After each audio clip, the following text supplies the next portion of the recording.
জানিয়ে দেব বাংলাদেশের রাজনৈতিক অঙ্গনের এইমাত্র হাতে পাওয়া সর্বশেষ গুরুত্বপূর্ণ সংবাদ। শুরুতেই শিরোনাম। বাংলাদেশ ব্যাংকে যে বার্তা দিলেন পিটার হাস, থাকছে বিস্তারিত প্রতিবেদনে। এরপর জানিয়ে দেব র্যাবের ওপর নিষেধাজ্ঞা ও ভিসা নীতি যুক্তরাষ্ট্রের সঙ্গে সম্পর্কে প্রভাব ফেলেছেন, থাকছে বিস্তারিত প্রতিবেদনে।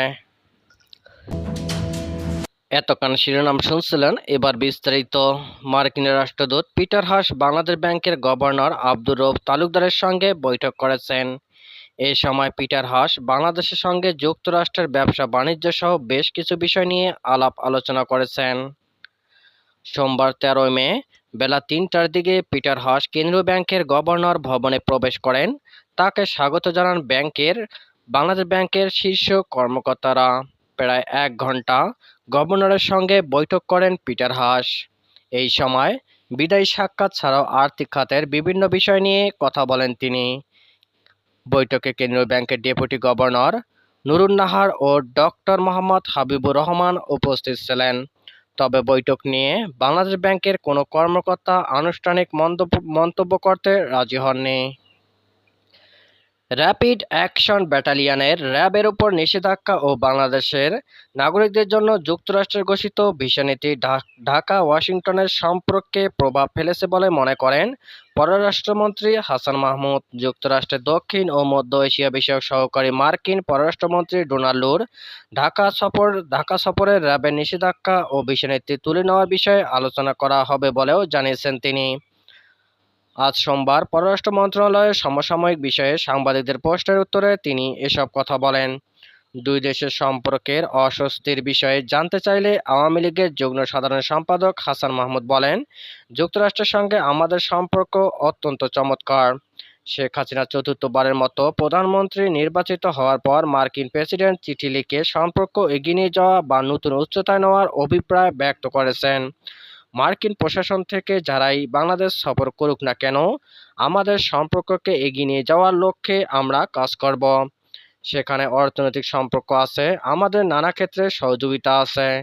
লুর সফরে র্যাবের ওপর নিষেধাজ্ঞা ও ভিসা নীতি তুলে নেওয়ার বিষয়ে আলোচনা নিয়ে প্রশ্ন করলে পররাষ্ট্রমন্ত্রী বলেন, র্যাবের ওপর নিষেধাজ্ঞা ও ভিসা নীতি আমাদের সম্পর্কের ক্ষেত্রে কিছুটা রেখাপাত করেছে তো বটেই, সেগুলো নিয়ে অবশ্যই আমরা আলোচনা করব। মন্ত্রী আরও বলেন, সেগুলো অর্থাৎ র্যাবের উপর নিষেধাজ্ঞা ও ভিসানীতি যাতে সহজীকরণ হয় বা উঠে যায়, সেগুলো নিয়ে মার্কিন প্রশাসনে এর আগে হোয়াইট হাউস ও পররাষ্ট্র দপ্তরে আলোচনা করেছি। সেই প্রসঙ্গগুলো স্বাভাবিকভাবেই আসতে পারে। আমাদের সম্পর্ক এগিয়ে নেওয়ার লক্ষ্যে উভয় দেশ কাজ করছে। 2 দিনের সফরে কাল মঙ্গলবার অর্থাৎ আজ মঙ্গলবার ঢাকায় আসছেন ডোনাল্ড লু। ঢাকা সফরের সময় তিনি পররাষ্ট্র সচিব মাসুদ বিন মোমেনের সঙ্গে বৈঠক করবেন। এর পাশাপাশি পররাষ্ট্রমন্ত্রী হাসান মাহমুদ, প্রধানমন্ত্রীর বেসরকারি শিল্প ও বিনিয়োগ উপদেষ্টা সালমান এফ রহমানের সঙ্গে সৌজন্য সাক্ষাতের কথা রয়েছে। রোহিঙ্গা প্রত্যাবাসন নিয়ে এক প্রশ্নের উত্তরে পররাষ্ট্রমন্ত্রী বলেন, মিয়ানমারের সঙ্গে সব সময় যোগাযোগ রাখা হচ্ছে। উগান্ডায় মিয়ানমারের পররাষ্ট্রমন্ত্রীর সঙ্গে আমার বৈঠকও হয়েছে। সেখানে তাকে দ্রুত রোহিঙ্গা প্রত্যাবাসন শুরু করতে অনুরোধ জানানো হয়েছে। মন্ত্রী এ বিষয়ে সদিচ্ছা প্রকাশ করলেন। আর এটি সত্য যে আরাকানে এখন যে পরিস্থিতি, তা রোহিঙ্গা প্রত্যাবাসনের অন্তরায় তৈরি হয়েছে। পররাষ্ট্রমন্ত্রী বলেন, মিয়ানমারের গত 60 থেকে 70 বছরের ইতিহাসটা আনলে দেখা যাবে সব সময় গন্ডগোল লেগেছে। প্রত্যাবাসন শুরু করার ক্ষেত্রে এটিকে অজুহাত হিসেবে যাতে দাঁড় করানো না হয়। বিএনপি ভারতের পণ্য বর্জন রাজনীতি নিয়ে প্রশ্ন করলে ডক্টর হাসান মাহমুদ বলেন, বিএনপির এই ডাক মুখ থুবড়ে পড়েছে।